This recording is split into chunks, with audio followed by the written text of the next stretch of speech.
Hello everyone. So we are discussing previous year questions of the chapter Microbes in Human Welfare and the topic Microbes in Sewage Treatment. In today's session we are going to discuss a short answer type question of 2 marks which was asked in the CBSE Board Daily Examination 2016. So the question is, list the events that reduce the biological oxygen demand, that is BOD, of a primary effluent during sewage treatment. तो बेटा इस question में हमें उन events को बताना है जो सीवेज ट्रीटमेंट में प्राइमरी एफ्लुएंट की बीओडी को डिक्रीज कर देते हैं. So let's check the answer. तो बेटा जो प्राइमरी एफ्लुएंट होता है उसको हम भेजते हैं लार्ज एयरेशन टैंक्स में जहाँ पे उसका कांस्टेंट एजिटेशन होता है और एयर पंप की जाती है जिसकी वजह से एरोबिक माइक्रोब्स फ्लॉक्स का ग्रोथ होता है और वो कंज्यूम कर लेते हैं उस एफ्लुएंट में प्रेजेंट सारे ऑर्गेनिक मैटर को जिसकी वजह से उसकी बीओडी डिक्रीज हो जाती है. Clear. So the answer is the primary effluent is passed into large aeration tanks where it is constantly agitated mechanically and air is pumped into it.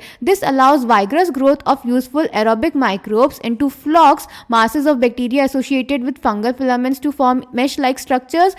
While growing, these microbes consume the major part of the organic matter in the effluent. This significantly reduces the BOD, that is biochemical oxygen demand of the effluent. So I hope this question is clear to you. Thank you.